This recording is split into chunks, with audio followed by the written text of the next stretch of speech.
How would this proposed changes affect the LA Angels? Well, the biggest proposed rule change doesn't actually change anything drastic for the Angels. A part of the proposition was the use of a universal designated hitter. The Halos, of course, already use this as a part of the American League.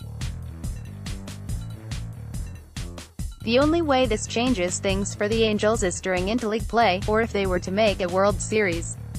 The second possible change actually works in favor of the Halos. The rule would be for pitchers to have to face a minimum of 3 batters in hopes of speeding up baseball games. This rule hurts teams with relief pitchers who are used in extremely short stints, specifically lefties who go in to just strike out 1 batter.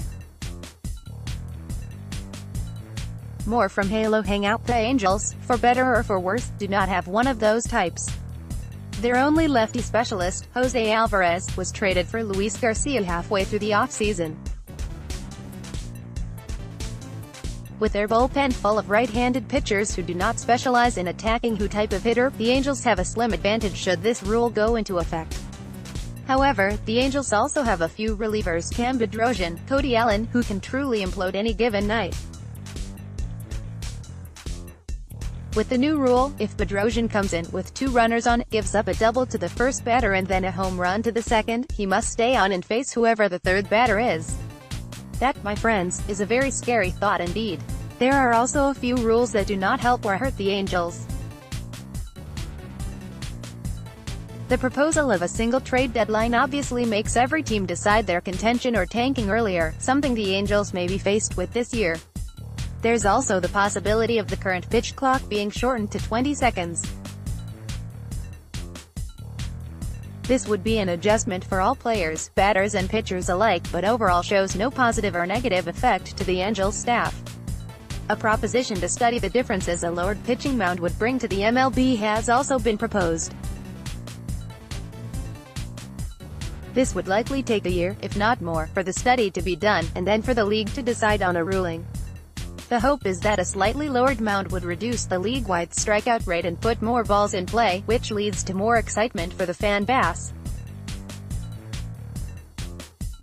This one could actually benefit the current Angels if it could be used in 2019, as they don't possess a strikeout master but do have one of the league's best defenses.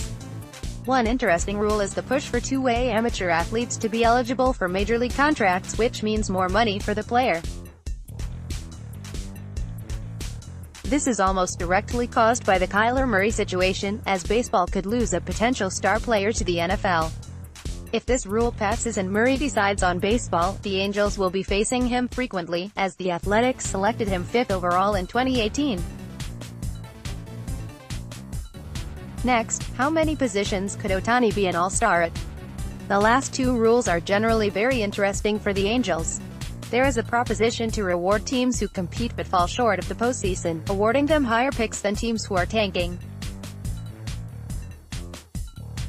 This is a far-fetched idea, but with the Angels consistently falling short of the playoffs, this theory would help their draft capital in a big way. Lastly, there is a proposition to extend active rosters from 25 to 26, with a maximum of 12 pitchers on the roster. With the Angels having 3 players, Pujols, Ohtani, 4, strictly for first base and designated hitter, they could use another spot for a utility player. One interesting note is how the league would handle two-way players like Shohei Ohtani if this rule were to pass. While these rules would have to be welcomed league-wide, there is no doubt the majority of them would help the Angels. And while there are reports these rules won't be in effect anytime soon, it is encouraging to see the league making changes for the better, and these rules could join that list in the future.